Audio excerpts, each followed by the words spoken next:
앤디 스텔리라는 사람이 있습니다. 이분이 한 말 중에 이런 말이 있습니다. 비전은 그렇게 될 수 있는 것을 분명하게 그려주는 그림이다. 또 비전은 그렇게 되어야 한다는 것에 확신을 심어주는 것이다. 그런 점에서 사람들은 비전을 찾죠. 뭔가 그렇게 될 수 있는 확실한 것을 보기를 원하고 또 그런 확신을 얻기를 원하기 때문입니다. 비전이 있는 곳에 그래서 사람들이 몰려드는 것입니다. 비전을 소유할 때 열정이 생기고, 비전을 소유할 때 동기부여가 되고, 비전을 소유할 때 방향이 생기고, 비전을 소유할 때 인생의 목적이 생기는 것입니다.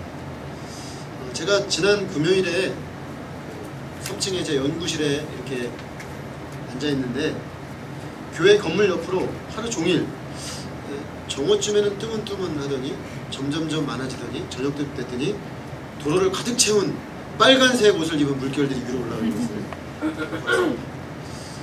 뭐지? 했더니 입슐렌티 축제 때문에 학생들이 위로 올라옵니다. 앉아있는데 공부하기가 좀, 제가 책을 보는데 책 보기가 좀 힘들 정도로 막 소리를 학생들이 질러가지고 신경이 상당히 쓰였습니다. 나중에 물어봤어요. 얼마나 모였길래 이렇게 시끄럽냐 그랬더니 10,000명이래요. 10,000명 정도 넘는 것 같다고. 어마어마한 숫자가 모인 거죠. 제가 그런 생각을 했습니다. 이 10,000명의 대학생들, 주로 젊은이들이죠. 이 젊은이들을 모은 것도, 끌어모은 것도 일종의 비전입니다. 어떤 비전이냐? 그곳에 가면 즐거움이 있다는 비전이죠. 그곳에 가면 뭔가 우리를 흥분시켜줄 쾌락이 있다라는 그 비전이죠. 그곳에 가면 다 제각각이 바쁘게 살고 있는데 뭔가 10,000명 되는 젊은이들이 연대할 수 있는, 뭔가 같은 공감을 느낄 수 있는 뭔가가 있을 것이다라는 비전이죠. 그 비전이 얼마나 선명한지 그냥 오후 내내 그냥 꽉 차고 10,000명의 젊은이들이 빨간 옷을 입고 올라가고 계속 올라가고 있어요. 그렇다면은 하나님 나라와 비전은 어떤 관계가 있을까요? 오늘날 많은 젊은이들에게 하나님 나라는 그들의 비전과 아무런 상관이 없어 보입니다. 그러나 성경은 하나님 나라가 비전과 매우 밀접한 관계가 있다고 말하고 있습니다. 뿐만 아니라 사실은 하나님 나라 자체가 우리가 붙잡아야 될 강력한 비전이다라고 말하고 있습니다. 오늘 말씀을 통해 하나님 나라와 비전의 관계에 대해서, 또 나아가 하나님 나라라는 그 비전 자체에 대해 생각해보고 은혜 받기를 기도합니다. 제가 하나님 나라의 말씀을 쭉 나누고 나서 이런 질문을 던져봤습니다. 하나님 나라의 복음과 비전을 가지고 우리 젊은이들이 살려고 할 때 장애물이 뭘까? 첫 번째로 떠올랐던 것이 지난주 나왔던 말씀입니다. 악이죠. 악한 세상, 악한 나, 이것 때문에 하나님 나라가 현존하고 있다는 것을 받아들이기를 어려워하는 것입니다. 그런데 두 번째 도전이 뭔가 또 생각을 해봤더니 그것은 바로 비전의 문제입니다. 하나님 나라에 비전이 있다고 보면 많은 사람들이 이리로 몰려들겠죠. 하나님 나라에 비전이 있다고 한다면 젊은이들이 아마 여기에 그냥 오지 말라 그래도 막 꾸역꾸역 하나님 나라 비전 앞으로 모여들 것입니다. 그런데 실상은 어떻습니까? 실상은 하나님 나라의 비전에 감동되어서 주 앞으로 오는 사람이 그렇게 많지가 않습니다. 사람들이 권력으로, 돈으로, 세상 쾌락으로, 성공으로 그 비전을 명확하게 그리지만 하나님 나라를 그렇게 하진 않습니다. 그 비전이라는 게 어려운 것 같지만 사실은 굉장히 쉬운 겁니다. 뭐냐면 사람들이 가슴이 뜨겁게 만들고 거기에 뛰어들게 만드는 게 비전이죠. 오늘날 많은 젊은이들의 가슴을 뛰게 하는 것이 무엇입니까? 솔직하게 우리가 인정하지 않을 수 없는 것이 세상 성공 아니겠습니까? 세상의 쾌락이 아니겠습니까? 돈이 아니겠습니까? 권력이 아니겠습니까? 그런 것들을 생각하면 가슴이 뛰고 거기다 내 시간과 에너지와 젊음과 열정을 들여도 안 아까워요.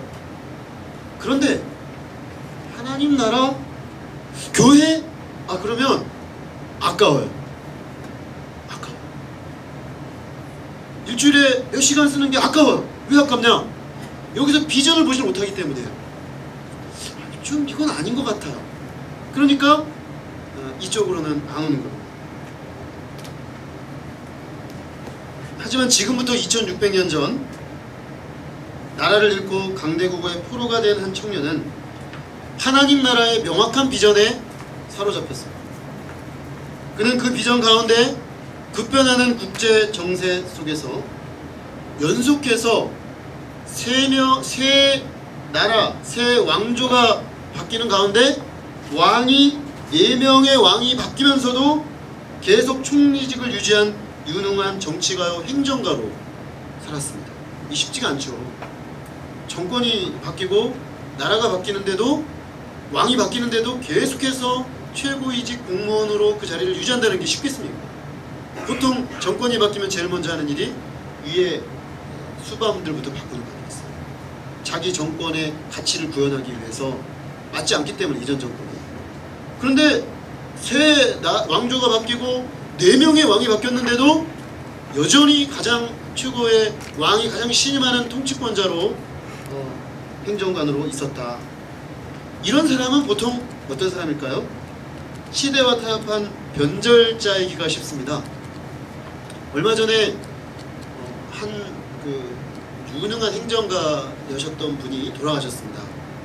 그런데 이분의 장례식장의 그 조문객이 아주 첨예하게 갈렸어요. 한 사람들은 완전히 이 사람을 칭송하고 높였어요. 그러나 반대쪽 야당 사람들은 시대의 변절자다 이렇게 말했습니다. 왜냐하면 그분이 아주 오랫동안 여러 정권들, 특히 군사정권 시절에 자기의 모든 재능을 쏟아부었던 분이죠. 보통 시대가 바뀌어도 계속해서 쓰임받는 사람들을 보면 적당히 타협한 경우가 많아요. 특히 우리 근현대사를 놓고 보면 더 그렇습니다. 그러면 이 사람도 그런 사람이 아니었을까 생각이 들지만, 사실 그는 하나님의 말씀의 원칙을 위해서 생명도 아까워하지 않는 원칙론자였습니다.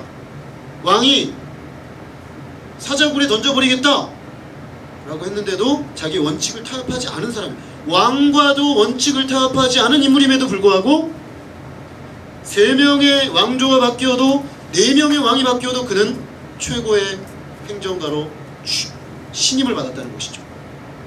그가 누구입니까? 네, 다니엘입니다. 아마 다니엘이 그렇게 대단한 사람이었어? 이렇게 생각하시는 분들이 있습니다. 제가 볼 땐 이런 인물은 별로 없어요. 역사상 굉장히 독특합니다. 이 바벨론, 또 페르시아, 메데, 바사 제국, 당대 최고의 제국들이라고 하는 최고의 통치권자들에게 인정을 받은 지도자였다는 것입니다. 우리는 도대체 다니엘이 어떤 비전을 가지고 살았길래 시대가 바뀌어도 흔들리지 않는 신임받는 사람으로 설 수 있었는가 하는 질문이 듭니다. 오늘 우리가 앞서 읽었던 이 본문은 당시 외형상 세계 패권자였던 바벨론 왕 느부갓네살이 꾸었던 괴상한 꿈과 관계되어 있는 본문입니다. 많은 사람들이 느부갓네살을 좀 우습게 생각합니다. 왜냐면 이름이 간 4살이잖아요. 그죠? 너무 긴장하시는 것 같아서 농담 한번 했습니다. 간 4살! 별거 아닌 인물 이렇게 생각해요. 성경에 뭐 느부갓네살 하니까 별로 대단치 않은 인물로 생각하지만, 실제 우리 일반 역사에서 이 느부갓네살을 보면 대단한 사람이에요. 당시 중근동 지역을 완전히 평정해서 바벨론 제국의 영광을 가져온 사람입니다. 여러분 혹시 영화 중에 알렉산더라는 영화 보신 적 있을지 모르겠습니다. 그 영화에 보면 알렉산더가 바벨론이 망하고 메데 제국, 바사 제국, 그 다음이 헬라의 알렉산더 제국인데, 알렉산더가 후일에 그 바사를 정복하는 장면이 나옵니다. 아주 강력한 전투를 벌여서 마침내 승리해요. 근데 그 궁이 사실은 바사가 바벨론에게 그대로 물려받아서 쓰고 있는 궁이었어요. 근데 거기 영화에 보시면 안팎으로 100% 금입니다. 완전히 금으로 도배를 했어요. 그게 사실은 느부갓네살 때 해놓은 거예요. 그 역사적 배경을 보고 보면 우와 대단하구나. 그 영화를 보면 좀 입이 쩍 벌어집니다. 그 제국 자체가 바벨론 제국 자체가 어마어마한데다가 그 수도의 중심부에 왕국을 만들었는데 어마어마해요. 근데 그 영광의 정점이 누구였느냐? 느부갓네살. 이 느부갓네살이 어느 날 통치를 하다가 이상한 꿈을 꿨습니다. 꿈을 꿨는데 당시 왕들도 다 제국 경영을 위한 컨설턴트들이 있었어요. 오늘날에도 다 왕들이 또 통치권자들이 주의 깊게 듣는 사람들이 있지 않습니까? 그 컨설턴트들에게 요청을 했습니다. 이상한 꿈을 계속 꾸는데 이 꿈이 뭔지 모르겠는 거예요. 근데 이 사람은 자기 컨설턴트들에게 아주 좀 높은 요구를 했습니다. 내가 꾼 꿈을 맞춰봐라. 아니 꿈을 얘기해주고 해석하라 그래도 쉽지 않은데 내가 무슨 꿈을 꿨는지 맞춰봐라. 아무도 못 맞추죠. 천하에 뭐 아무리 뛰어난 사람이라도. 그래서 아무런 사람도 해석을 하지 못하고 꿈을 얘기하지 못하고 있는 그때 이스라엘 청년으로서 10대 때 바벨론에 끌려와서 바벨론의 제국 통치 정책에 의거하여 궁중 장학생으로 성장하고 있었던 히브리 청년 다니엘이 나서게 되었습니다. 그는 왕의 꿈을 정확히 알고 있었습니다. 31절에 보면 그는 왕이시여 왕은 큰 신상을 보셨군요. 근데 그 큰 신상이 매우 클 뿐만 아니라 광채가 찬란했다고 했습니다. 근데 이 신상이 좀 특이해요. 좀 특이한 것이 어찌 보면 요즘 아주 영화로 히트를 치고 있는 아이언맨 같기도 해요. 근데 얘는 머리끝부터 발끝까지 철이 아니라 아이언맨은 철로 딱 감싸고 있는 그래서 날아다니는 존재잖아요. 근데 이 신상은 머리는 금, 완전 아주 좋은 찬란한 금이고 이 어깨 양팔은 은, 몸통은 놋, 동이죠 동. 그 다음에 양 다리는 철. 그리고 맨 밑에 발바닥은 철과 진흙으로 이렇게 나뉘어져 있다고 되어 있었습니다. 왕이 고민할 만해요. 이게 도대체 해석이 안 되는 거예요. 이게 뭐지라는 그 거대한 금신상을 봤는데 그 금신상이 재료가 다 다르게 이렇게 묘사가 되어 있는 것입니다.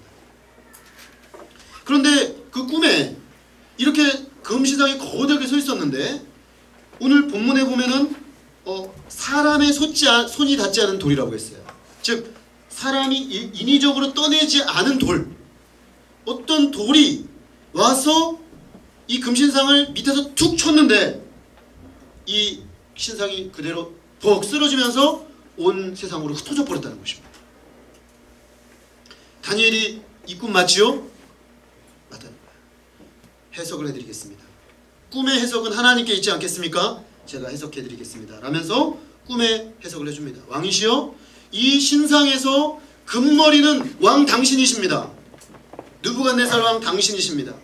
가장 찬란한 영광을 자랑하는 제국의 우두머리 느부갓네살, 그것이 바로 금이라는 것입니다. 말 그대로 금과 같이 찬란한 영광을 하나님께서 그에게 주셨고 나라와 권세와 영광과 능력이 그에게 있었습니다. 느부갓네살을 뒤이어 역사를 보면은 메대 제국이 잠깐 나왔다가 바사 제국이 등장하는데 바사 제국은 우리가 일반 역사로 보면 페르시아입니다. 성경은 바사라고 되어 있는데 페르시아 제국이 오면서 페르시아의 제국의 고레스라는 인물이 이 두 나라를 합치면서 바벨론을 대치합니다. 즉 양쪽에 나뉘면서 은으로 나오는 이것은 메대와 바사를 의미하는 것이죠. 그런데 그 영광이 느부갓네살보다 못합니다. 실제로 그렇습니다. 바벨론의 영광이 가장 컸고 이미 이때는 갈라지기 시작하기 때문에 영광이 약화됩니다.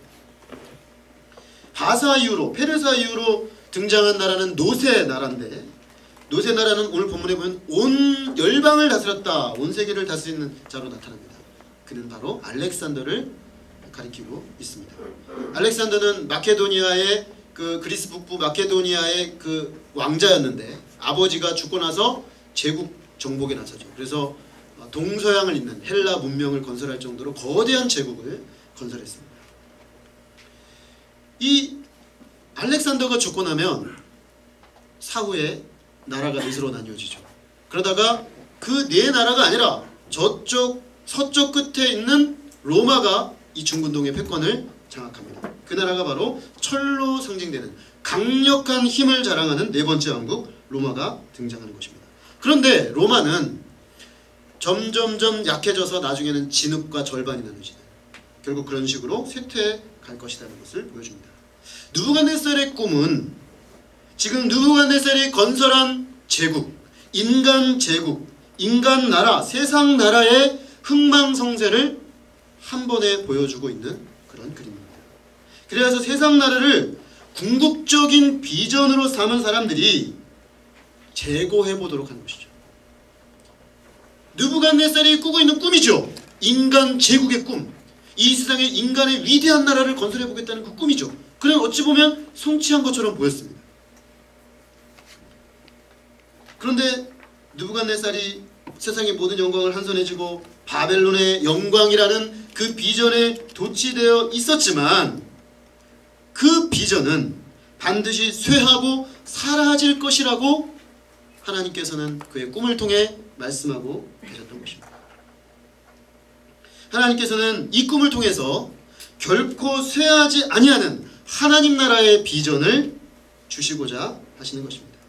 즉 하늘의 하나님께서 한 나라를 세울 것인데 그 나라는 망하지도 않을 것이며 국권이 다른 백성에게 넘어가지도 않을 것이며 세상의 모든 나라를 쳐서 멸망시키고 영원히 서게 되는 한 나라가 될 것이라고 말합니다. 그 일은 손대지 아니한 한 돌이 산에서 나와서 쇠와 놋과 진흙과 은과 금을 다 부서뜨리는 모습으로 표현되고 있습니다.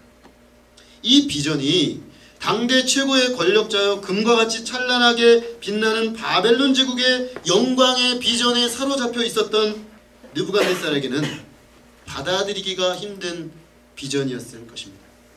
왜냐하면 자기가 지금 보고 있는 비전은 손에 잡히잖아요.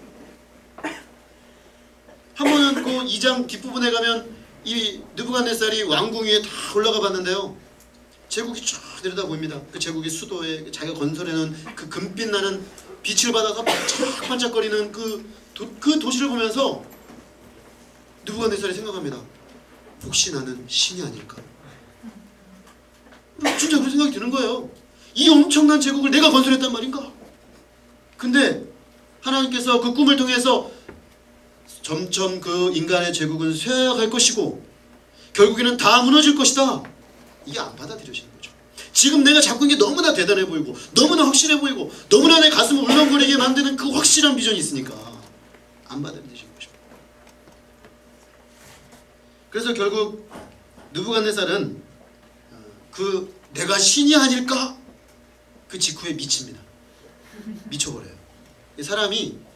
사람인데 자기가 신으로 생각하면 미치는 거죠.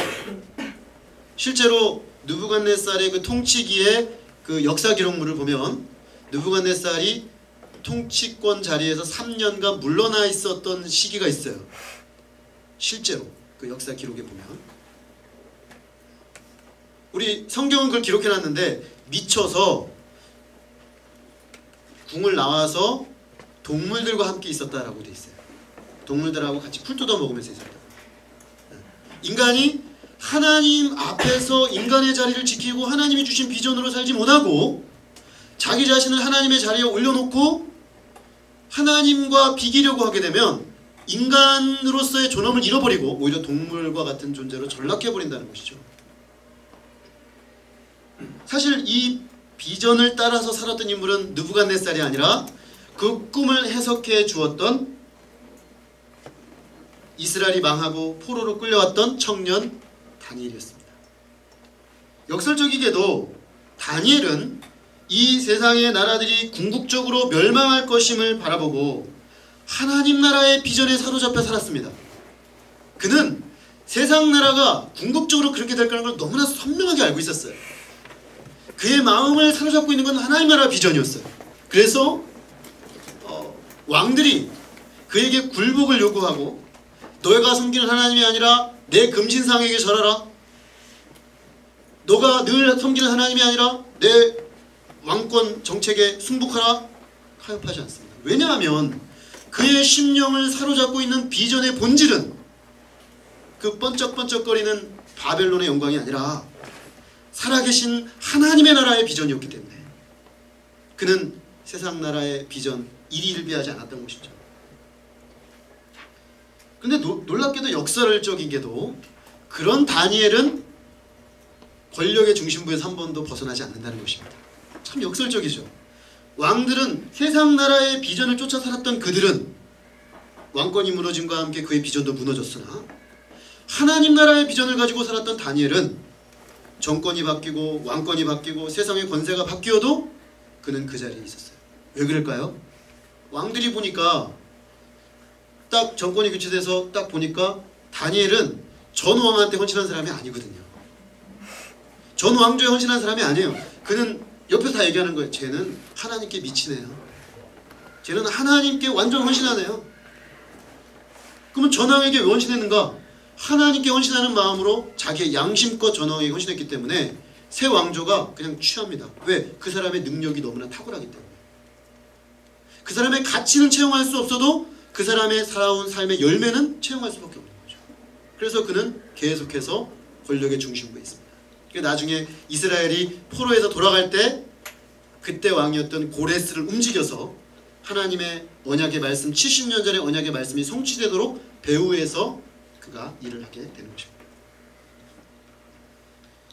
다니엘은 아마도 꼭 그런 고위직이 아니었어도 하나님 나라의 비전을 가지고 그 자리가 어떤 자리였든지 간에 하나님 나라의 비전 때문에 영원한 그 가치 때문에 그 자리를 지켰을 것입니다. 영원한 하나님 나라의 비전이 그의 마음에 살아 있었기 때문에 세상 나라의 그 강력한 비전이 그의 눈을 흐리게 할 수가 없었던 것입니다. 오늘날 우리가 살고 있는 이 세상은 인간 이성에 대한 신뢰와 첨단 과학 기술의 발전으로 놀라운 발전상을 보이고 있습니다. 제가 볼 때 이런 금빛 나는 찬란함, 인간이 건설한 인간 문명의 찬란함이 상당히 많은 사람들의 시야를 가리고 있는 것으로 보여집니다.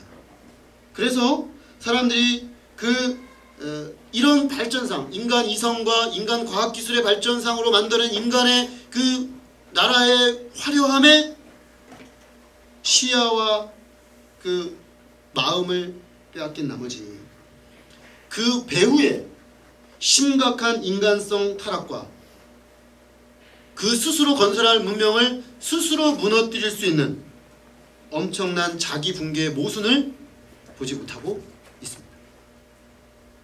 사람들이 멋진 거는 얘기하지만 그 배후에서 벌어지고 있는 심각한 인간성 타락, 인간 존재됨을 근본에부터 잃어버리는 이 심각한 문제들, 그래서 결국에는 문명이 근본에서부터 흔들릴 수밖에 없는 일들, 그리고 그렇게 만든 그것으로 만들어진 핵으로 한순간에 멸망할 수 있는 인간 존재의 어떤 심각한 흔들림들에 대해서는 별로 주목하지 않고 현재 내게 주어지는 이 비전들이 내게 준 유익을 따라 사는 데에만 너무나 골몰하고 있다는 것입니다. 이런 때 하나님의 말씀에 기반해서 하나님 나라의 비전을 품은 다니엘과 같은 청년들이 일어나야 할 것입니다. 오늘날은 기독교 신앙도 너무나 개인화되어 버려서 이런 큰 틀에서의 비전을 말하지 않습니다. 그런 큰 틀에서의 비전을 가지고 기독교 신앙의 개인적 신앙의 헌신을 이야기하지 않아요. 잘. 너무나 개인화되어 버렸어요.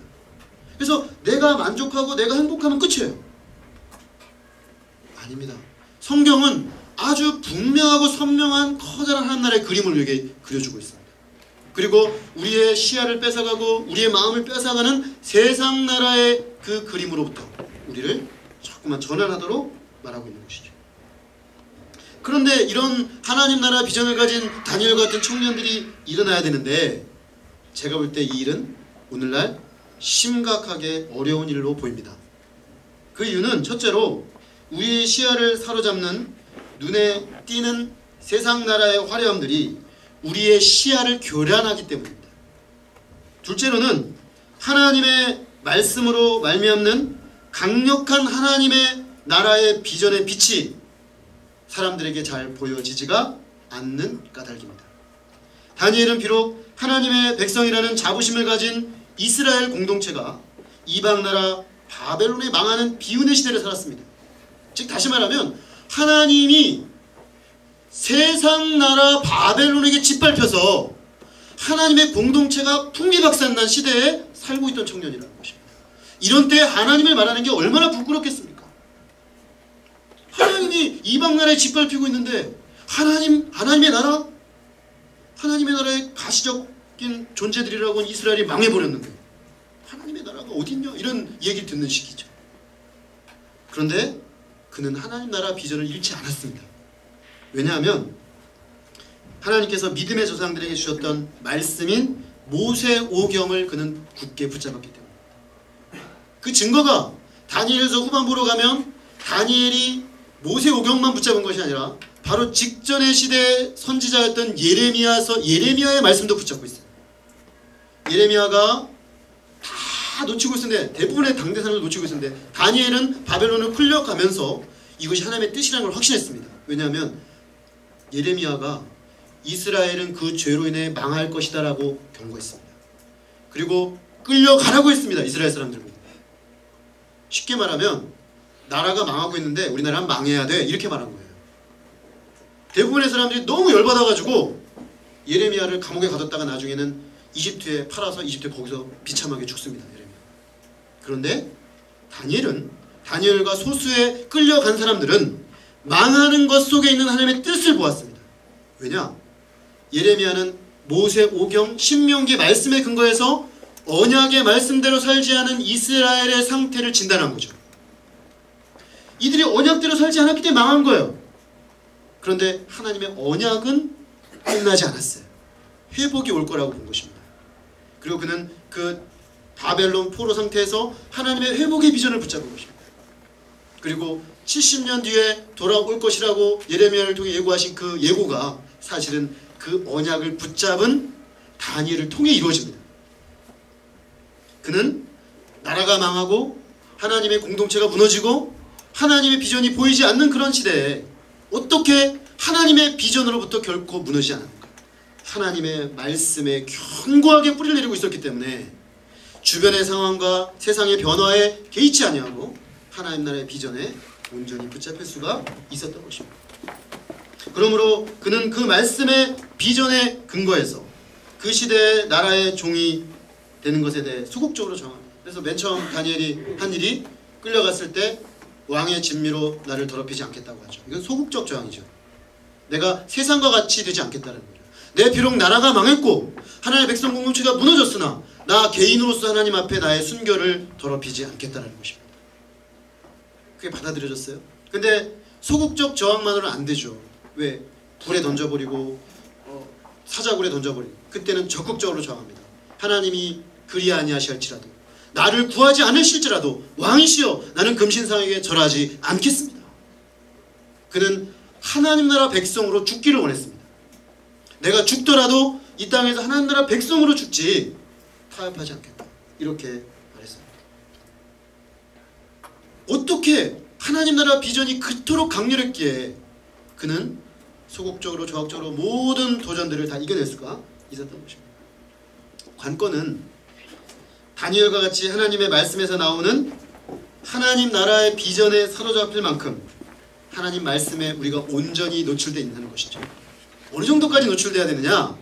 그저 말씀을 읽고 말씀을 듣고 내 마음에 부딪히는 한두 가지 감동을 잡아내는 수준 가지고는 안 됩니다. 그게 아니라 내가 말씀 속으로 완전히 들어가야 돼요. 말씀 속으로 완전히 들어갔다가 말씀의 세계가 나를 완전 재해석해서 다시 나와야 돼요. 그래서 지금 내가 딱 사는 삶이 완벽하게 하나님 나라 비전과 가치관의 토대가 완전히 놓여지기까지 들어가지 않으면 이렇게 못 삽니다. 다 타협해버립니다. 다 세상 나라의 화려함에 쫓겨가버리고 하나님 나라 붙잡으면 오는 핍박에 무너져버리고 결국에는 하나님 나라 비전을 가지고 타협하지 아니하고 하나님 나라 가치를 위해 자기 인생을 던지는 사람은 찾기가 어려워지는 것이죠. 정도까지 말씀에 노출되어 말씀 속으로 들어가서 내 존재와 세계관의 기반이 완전히 변화되는 그 수준까지 들어가야 한다는 것입니다. 그럴 때 이 세상 나라는 아무리 화려해도 망하고 무너질 것이라는 그 너무나 선명한 현실을 보게 되는 것이죠. 내 눈앞에 번쩍번쩍 빛나고 있어도 이 끝이 무엇인지를 아는 것이죠. 그리고 내 눈에 보이지 않을지라도 하나님께서 세우시는 하나님 나라, 그 나라가 영원하고 망하지도 않고 굳게 설 것이라는 비전으로 시대를 거스르는 삶을 살 수가 있는 것입니다. 우리 안에 이런 하나님의 말씀에 강하게 노출되어서 그 비전에 붙잡혀서 행하는 하나님의 젊은이들이 일어나기를 기도합니다. 네. 우리가 잘 봤듯이 예수님은 바로 이 다니엘이 보았던 비전의 성취자입니다. 다니엘이 보았던 그 금신상의 맨 뒤에 나왔던 그 돌이 누구냐? 예수 그리스도입니다. 베드로는 그 건축자의 버린 머퉁이 돌이다 이렇게 말했습니다. 그 건축자의 버린 머퉁이 돌이 이 세상의 새로운 하나님 나라 건설의 주춧돌이 되었다는 것이죠. 예수님은 하나님 나라를 이 땅에 가져오셨습니다. 그리고 그 예언 그대로 로마 시대 정점이죠. 제국으로 전환한 사람이 누굽니까? 아우구스투스. 그 통치기에 예수님 태어나셨어요. 그 통치기에 태어나셔서 제국으로 전환한 로마의 중심부가 아닌 저쪽 변방 구석 어딘가에서 당신의 나라를 만드시는 일을 시작하셨습니다. 그리고 회개하고 하나님 나라를 복음을 믿는 제자들에게 그 하나님 나라의 비전을 심어주셨습니다. 그러나 예수님이 가져오신 하나님 나라의 복음, 하나님 나라의 비전은 많은 사람들에게 거절당했습니다. 우리가 오늘 읽은 마태복음 13장 맨 앞부분을 보면 씨 뿌리는 자의 비유가 나옵니다. 씨 뿌리는 자가 씨를 뿌리러 나갔을 때 어떤 씨는 돌밭에 떨어지고 어떤 씨는 길가에 떨어지고 어떤 씨는 가시떨기에 떨어지고 어떤 씨는 좋은 밭에 떨어졌는데 적어도 확률적으로 4분의 3은 열매를 못 맺습니다. 다시 말하면 예수님이 뿌린 말씀의 씨, 그 말씀의 씨가 좋은 밭에 떨어지면 30배, 60배, 100배 어마어마한 열매를 맺지만 문제는 대부분의 사람들은 거절한다는 거죠. 대부분의 사람들은 그 말씀의 놀라운 폭발적인 생명력을 경험하지 못한다는 거죠. 무슨 말입니까? 예수님이 전하는 말씀, 하나님 나라의 비전, 많은 사람들에게 거절된다는 것입니다. 왜 이렇게 된 걸까요? 왜 사람들이 안 받아들이는 걸까요? 그것은 그들이 그리고 있는 하나님 나라 그림의 비전과 예수님이 보여주시고자 하신 하나님 나라 비전에 약간의 편차가 있기 때문입니다. 다니엘서를 읽었던 예수님 당대의 많은 사람들은 로마 시대에 오신 예수님께서 보여주신 강력한 권능으로 인해 열광했습니다. 예수님이 병자들을 고치셨습니다. 귀신을 내쫓으셨습니다. 죽은 자를 살리셨습니다. 무리를 걸어오셨습니다. 바람과 파도에게 명하면 그것도 순종했습니다. 온 우주 만물이 그분 앞에 무릎을 꿇었습니다. 이제 예수님은 저 로마의 권세를 발 아래 두시고 정복하사 이 지상의 영원한 하나님 나라를 세우셔야 마땅하다고 생각했습니다. 그들은 그 다니엘이 보았던 환상 속의 그 돌, 다니엘서의 인자, 메시아가 예수님이라고 보았습니다. 그런데 그들이 생각한 메시아는 뭡니까? 로마를 뒤집어 엎는 거죠. 그 금신상을 다 뒤집어 엎고 온 세상에 충만했던 그런 강력한 권세자 메시아가 올 거라고 생각한 건데 예수님이 그 모습을 보여준 거예요. 열광한 것입니다. 와, 드디어 다니엘이 말했던 600년 전 다니엘이 말했던 그 비전이 성취되는 거예요. 그들은 꿈꾸었던 것입니다. 이제 예수님이 오셔서 그 일만 하시면 되는 거죠. 그런데 예수님은 그렇게 하지 않았습니다. 오히려 뒤집어 엎어야 될 그 로마의 권력의 대표자인 빌라도에게 허망하게 재판을 받고 무력하고 무자비하게 십자가에 죽임을 당하셨습니다. 그들이 그리고 있는 그림과 예수님이 보여주신 그림에 어긋남이 나타나는 것이죠. 다시 말해서 심각한 비전의 불일치가 나타났습니다. 당대 많은 사람들은 이 지점에서 예수님을 떠났습니다. 열광하며 예수님을 따르는 자들도 바로 이 지점에서부터 예수님을 떠나가기 시작합니다. 떠나가요. 그래서 나중에는 십자가 딱 돌아가셨을 쯤에는 제자들도 예수님을 떠납니다. 누가복음 끝부분에 보면 엠마오 도상의 두 제자가 나오는데 그들은 완전히 실망했어요. 부활하신 예수님이 옆에 같이 걸어가요. 걸어가면서 얘기하는데도 못 알아봐요. 예수님이 돌아가신 것 때문에 너무 실망해서 예수님을 알아볼 수가 없는 거예요. 다 떠났어요. 예수님이 보여주신 것은 자기들이 기대하던 그런 비전이 아닌 것입니다. 예수님은 제자들에게 이런 일이 일어날 것을 일찍이 천국의 비유를 통해 알려주셨습니다. 그리고 그 비유가 바로 오늘 우리가 읽은 겨자씨의 비유. 천국은 마치 사람이 자기 밭에 갖다 심은 겨자씨 하나를 같으니 이는 모든 씨보다 작은 것이로되 자란 후에는 풀보다 커서 나무가 되매 공중의 새들이 와서 그 가지에 깃들이느니라. 예수님은 이 비유를 통해서 하나님 나라의 비전과 관련하여 두 가지를 우리에게 분명하게 말씀해 주시고 있습니다. 첫째는 사람들은 천국이 오지 않았기 때문에 천국을 거부하는 것이 아니라 그들이 기대한 대로 오지 않았기 때문에 천국을 거부한다는 것입니다. 사람들은 하나님 나라가 왔다! 회개하고 복음을 믿어 이 하나님 나라에 들어와라! 예수님 명확하게 말씀하셨고 지금도 그렇게 초청하고 계시지만 대부분의 사람들은 반응하지 않습니다. 왜냐? 자기들이 생각하는 하나님 나라의 도래의 모습이 아니거든요. 예수님은 많은 사람들이 하나님의 복음을 거절하고 천국으로 들어오지 않을 것을 아셨습니다.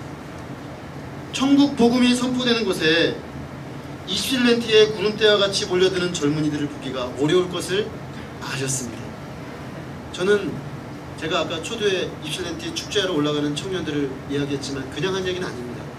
저는 그날 하루 종일 생각했습니다. 왜 우리 교회는 저 청년들이 몰려오지 않나? 제가 대학생 때 이래로 저의 꿈은 그거거든요.